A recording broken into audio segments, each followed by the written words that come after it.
सड़कों पर निर्वस्त्र नहाती महिलाओं का बुरखों तक पहुंचने का सफर। सड़क के किनारे बने हैंडपंपों, कुओं और तालाबों में नग्न स्नान करने वाली बेघर महिलाएं धीरे धीरे मुस्लिम बस्तियों में पहुंची, फिर घरों में और फिर अपने खुद के मकानों में। अंत में यह भी हुआ कि इन महिलाओं ने बुर्खा धारण कर लिया। कैसे तय हुआ यह सफर, आइए जाने पूर्व वन विभाग के एक अधिकारी जनाब रब नवाज से।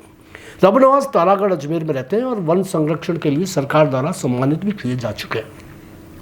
कल जब मैंने अजमेर में बांग्लादेशियों की भरमार का जिक्र किया तो रब नवाज ने अपनी प्रतिक्रिया दी। उनकी यही प्रतिक्रिया आपकी सेवा में हाजिर है। भाई साहब, सादर नमस्कार।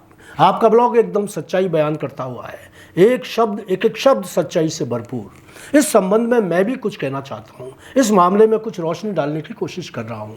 भाई साहब, बांग्लादेशी के मामले में बुद्धिजीवी तो यही चाहते हैं कि इन तमाम बांग्लादेशियों को सही पहचान करके वापस उनके देश में भेज दिया जाना चाहिए। यह बहुत ज़रूरी भी है। इन लोगों ने करीब करीब पूरे राज्य को ही अपनी गिरफ्त में ले लिया है। राज्य ही क्यों, मैं तो समझता हूँ कि पूरे देश को ही अपनी गिरफ्त में ले रखा है और यही लोग तरह तरह के अपराधों में शामिल होते हैं। हमें यह नहीं कहता कि प्रत्येक बांग्लादेशी अपराधों में शामिल रहते हैं, लेकिन अधिकतर ऐसे लोग अपराधी ही होते हैं। इसमें सवाल यह भी उठता है कि इतनी बड़ी तादाद में बांग्लादेशी सीमा कैसे पार कर लेते हैं। इसका मतलब यही निकलता है कि सीमा पर भी लालची और भ्रष्ट लोग जरूर हैं। यहाँ मैं यह मानता हूँ कि एक आम कर्मचारी अगर भ्रष्ट होता है तो बहुत गलत, लेकिन अगर सीमा पर भी भ्रष्ट लोग हैं तो यह बहुत गंभीर बात है। यह अपराध कई गुना बढ़ा है। मुझे अच्छे तरह से याद है, जिस वक्त इन लोगों को का अजमेर में पैर जमाना शुरू हुआ था, उस वक्त मैं 9वीं कक्षा में पढ़ता था और मैंने पहली बार हैंडपंप पर कुछ महिलाओं को नहाते हुए देखा था तो बड़ा अजीब सा लगा था। और मैंने मेरी माँ को बताया कि देखिए ये औरतें किस तरह से नहा रही हैं, इनको ज़रा भी शर्म नहीं आती है। मैं अब स्कूल कैसे जाऊँगा, या तो रास्ते में ही नहा रही हैं।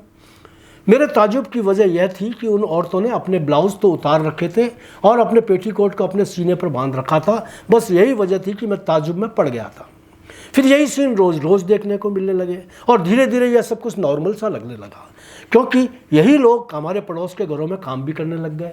और कुछ वक्त के बाद इन लोगों ने यहाँ के लोगों के से मकान भी किराए पर लेना शुरू कर दिया और फिर धीरे धीरे वक्त बदलता गया और ये नंगी नहाने वाली औरतें एकदम से इज्जतदार औरतों की तरह ही बुर्का पहनने लग गईं, जिससे पता ही नहीं चलता था कि बुर्के में कौन है। फिर इन औरतों ने बुर्के में भी अपराध करना शुरू कर दिया, जिसकी वजह से बुर्के वाली औरतों को शक की नज़र से देखा जाने लगा। इसी कारण बहुत सी इज्जतदार औरतों ने बुर्का तर्क करने का फैसला लिया और फिर बुर्के की जगह बड़ी घेरदार चादरें ओढ़ना शुरू कर दिया। आज जो हालात हैं वह किसी से छिपे नहीं। सैयद रब नवाज जाफरी।